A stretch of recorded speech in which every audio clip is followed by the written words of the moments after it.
Hello সবাইকে, চলে এসেছে নতুন ভিডিও নিয়ে। দেখে বুঝতেই পারছো, হ্যাঁ আজ বানাবো চিড়ের পোলাও। সারাদিন একঘেয়ে খেয়ে খেয়ে ভালো লাগছে না, তাই জন্য বানিয়ে ফেললাম চিড়ের পোলাও। কি লাগবে? মোটা চিড়ে, পাতলা চিড়ে নয় কিন্তু। তারপরে ডুমো ডুমো করে আলু আর গাজর কেটে নিয়েছি, তোমরা বিনসও দিতে পারো। ছোটো ছোটো করে পেঁয়াজও কেটে নিয়েছি। আর মাস্ট হচ্ছে চিনেবাদাম। আমি চিনেবাদামটাও দিয়েছি, তার সাথে সাথে একটু কাজু বাদাম আর কিশমিশও দিয়েছি।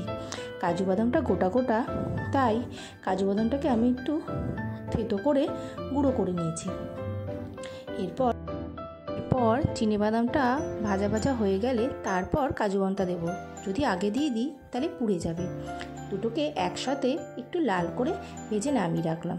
আরেকটা কড়াইতে সাদা তেল দিয়েছি, তার সাথে দিয়েছি ঘি আর তেজপাতা ফোড়ন আর গরম মশলা ফোড়ন।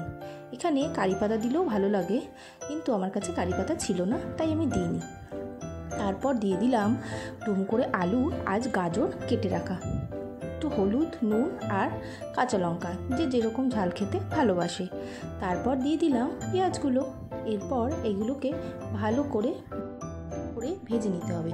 তারপর কড়াইতে দেওয়ার 2 মিনিট আগে চিড়েটাকে ধুয়ে নেবে, নাহলে চিড়েগুলো গলে যাবে। আগে থেকে ধোবে না কিন্তু। তারপর ওই ভাজাগুলোর মধ্যে দিয়ে দিলাম ভেজে রাখা চিনেবাদাম আর কাজু বাদাম। ভালো করে মিক্সড করে দেখো চিড়েগুলো কিরম ঝরঝরে। আগে ধুয়ে রাখলে সেগুলো কিন্তু গলে যেত, তাই কড়াইতে দেওয়ার 2 মিনিট আগে চিড়েগুলোকে ধুয়ে নেবে। এরপর ভালো করে মিক্সড করে নেবে। একটু চিনিও দিয়ে দিলাম, আর একটু নুন লাগতো তাই নুনও দিয়ে নিলাম। যদি তোমার মনে হয় যে চিড়েটা একটু তেল কম, তাহলে তুমি ওপর দিয়ে ঘি দিয়ে নিতে পারো। তার সাথে একটু গুঁড়ো করা গরম মশলা যা যা থাকে সবাই জানো।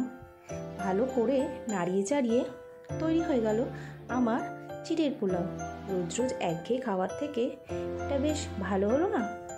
ভিডিওটা তোমাদের কেমন লাগলো জানিও। ভালো লাগলে লাইক, কমেন্ট, শেয়ার করতে কিন্তু ভুলো না প্লিজ। টাটা।